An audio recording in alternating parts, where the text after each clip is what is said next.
then my brother goes, Lem, look, he's got a gun. what? So I look closer, and I see one guy pull out a gun from his back, aims it at the other guy, and shoots him. Oh my God. Next thing I know, I hear everyone screaming. Now, I don't know what to do. I'm still a kid. Do I get on the ground, help my brother, or run for my life?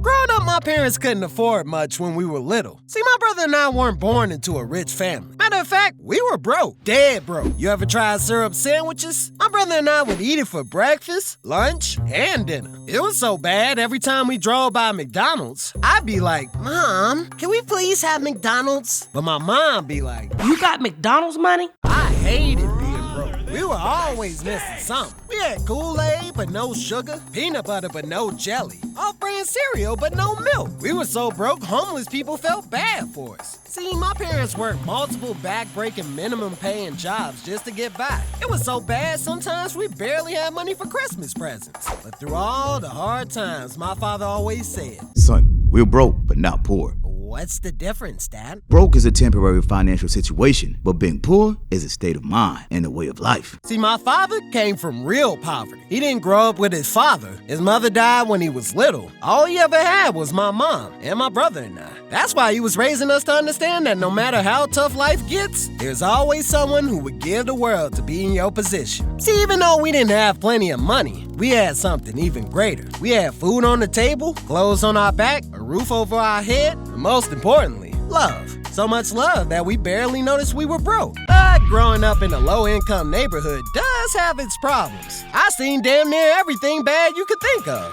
I seen prostitutes selling their body for a few dollars. I seen fights and stabbings between multiple gangs. I seen drug addicts high out of their mind laying around the neighborhood. But the scariest thing I ever saw was a murder. So it was Friday afternoon. Now, since my parents worked multiple jobs, I was responsible for watching my little brother. Now, the house rules were simple. First, no one was allowed to enter the house while my parents were gone. Not friends, not family, no one. Second, my brother and I had to be home before the streetlights came on. Anytime after that, that's a weekday.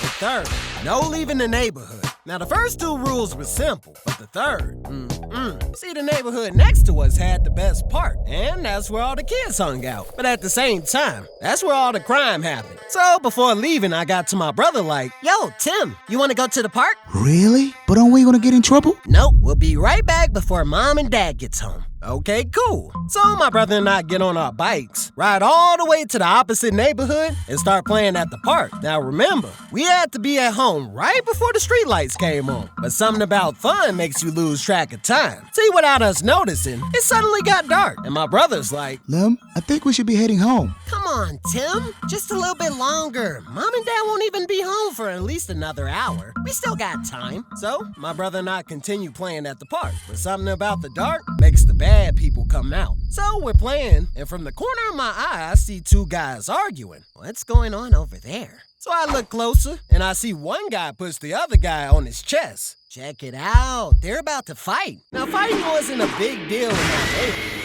In fact, if you didn't fight, everyone would call you a punk. So I mind my business, right? I'm thinking, it's just another silly fight between two guys. But then my brother goes, Lem, look, he's got a gun. What? So I look closer, and I see one guy pull out a gun from his back, aims it at the other guy, and shoots him.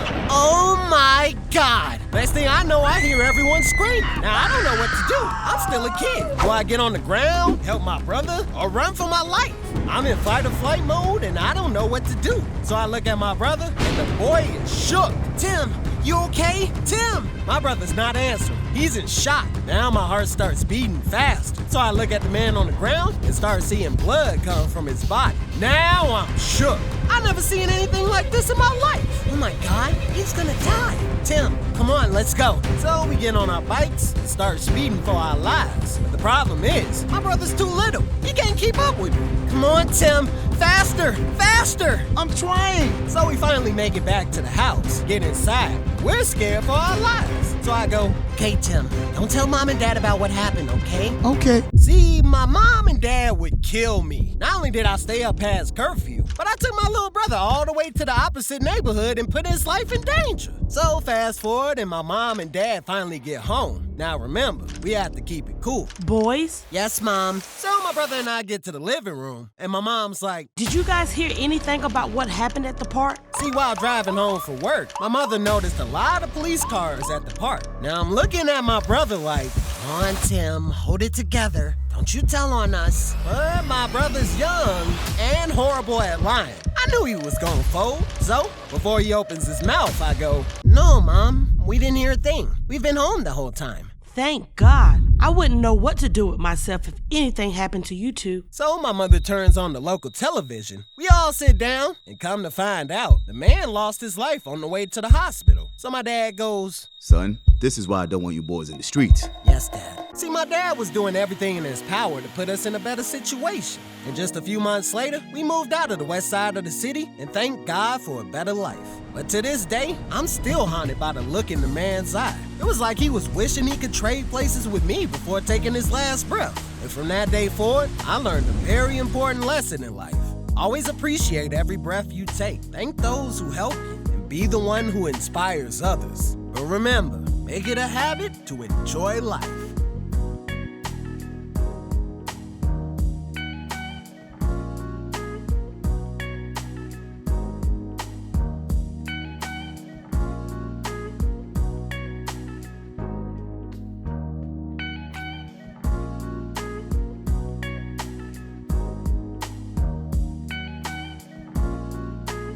Then I got to my room, dimmed the lights, put on some of that good old love-making music, and your boy started cooking. I'm talking deep fried Popeye's chicken, cooking. Breast, thighs, legs, neck, and back.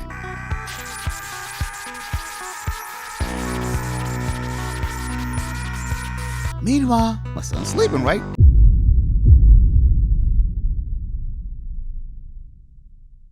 If you in the hood and you look like you're supposed to be there, nobody's gonna bother you. And I think that's facts. But the thing is, a lot of y'all are very bad actors. Y'all be looking like y'all don't know where you at, and it be showing all over your faces. Or in the way you act, or you do things. Hey, you know, Hey, man. bro, what you trying to do, bro? Where you going? So what you? Hey, Where you from?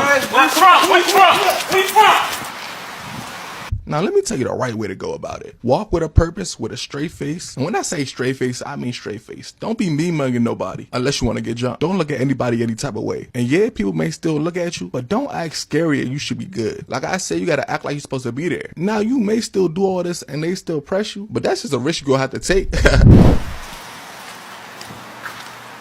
You got a dollar I can borrow? See, me, if a homeless person asks me for $1 or some change from when I'm coming out, I usually be like, all right, if I have. But not everybody may want to do that. Or some people may have social anxiety because when they come out, they be looking at you expecting something. If you want to avoid that or avoid them asking you when you come out, just say you're using your card. Even if you're not, because how the hell is he gonna know?